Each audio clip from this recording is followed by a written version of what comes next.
Next up, in a recent post on X, the Indian Ministry of Petroleum and Natural Gas has shared updates on the country's LPG supply amid geopolitical disruptions. The ministry has directed oil refineries to increase LPG production and use the additional output for domestic household supplies. Moreover, to ensure fair distribution and prevent hoarding or black marketing, a 25-day interbooking period has been introduced. Reports say that domestic cooking gas supplies have been prioritized, while imported LPG for non-domestic use is being reserved for essential services, such as hospitals and educational institutions. To address supply requests from other commercial establishments, including hotels, restaurants, and industries, the ministry has constituted a committee of 3 executive directors from oil marketing companies to review representations. The move comes after a sudden shortage of commercial LPG cylinders that alarmed the hospitality sector, with associations warning that operations could shut down if supplies are not restored. India consumes about 31.3 million tons of LPG annually, with 87% going to households and the remaining used in commercial establishments. And now joining us to tell us more is Peter Baum, editor from the Weekly Blitz. He's joining us from London. Sir, this really sounds to me like there could be a domestic war of sorts, with essentially civilians and hospitality establishments fighting for gas. What's the situation in London? Have there been any issues with regards to gas, cooking at home, that sort of thing? Please tell me more. Sir, I believe you might be on mute. Are you there? Hello, can you hear me? Yes, now I can. Please continue. Okay. In London, for the moment, there have been no such issues at all. The only issue there has been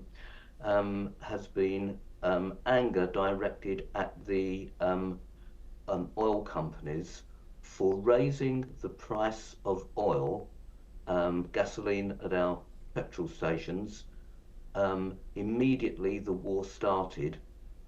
And remember, such oil was prepaid for. So opportunistic profiteering from the oil companies has been all over the UK press. And as we saw, although oil prices spiked, I think, to about $115 a gallon, they've come down quite dramatically in less than 24 hours, given the statements made by Trump. Now, should we see a prolonged war, then clearly that's going to have an impact domestically, not only on the UK, but in all Western countries. What is interesting, though, if one speaks to the oil analysts, and specifically those coming from India, prior to the outbreak of the conflict, Prime Minister Modi was visiting Israel. I think that we all remember that, and we all saw the links between the two nations. It would be astounding to me, not only to me, but to other oil analysts, if the Indian government were not aware of what Israel and the United States were going to do, and therefore would have had ample opportunity to increase reserves.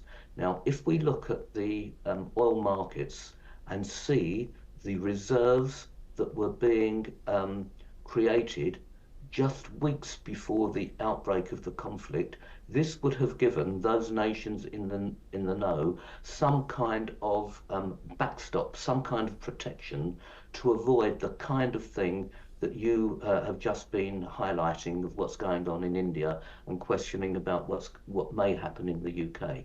But for the moment, sir, absolutely no shortage of supplies. The only thing we did see was opportunistic profiteering from the petrol companies at the beginning of the conflict. Capitalism on full display here. Sir, what's the mood or view towards electric vehicles in the UK? Do you believe that this is the time where civilians are interested in buying one in the future after what they've witnessed as far as the Middle East conflict is concerned? Please. Quite the reverse, actually, and not just because of the conflict. It's because of the marketing of the electric vehicles have been somewhat disingenuous. Being stuck on a motorway in a traffic jam in an electric vehicle is no fun. Believe me, I've been there. The number of charging points is insufficient for the number of electric vehicles raised. There was a time when there was going to be, it would be be a tax incentive to buy an electric vehicle. Absolutely no more. So we see in the UK anyway a declining market for EVs, and good old petrol cars and even diesel cars being more popular now than they have been in the last 3 years. Right. Thank you very much for your time, sir. We'll speak soon. Next up, Israeli attacks are continuing across Lebanon as the conflict with Hezbollah intensifies. Airstrikes have been reported in southern Lebanon, the east, and parts of Beirut as Israel widens its military campaign following the escalation triggered by the broader regional war. Meanwhile, Hezbollah has claimed a series of new attacks against Israeli military positions. Missiles were reportedly fired at several Israeli sites, including military installations near the border and strategic facilities deeper inside Israel. Furthermore, Hezbollah fighters have also reported clashes with Israeli troops along the frontier as Israeli ground forces continue operations near southern Lebanese towns. However, the fighting is also worsening the humanitarian situation in Lebanon.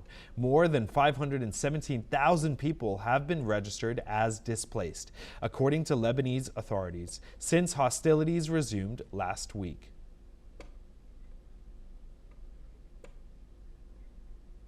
That's all we have time for. Keep watching NewsX World for more news updates from around the world.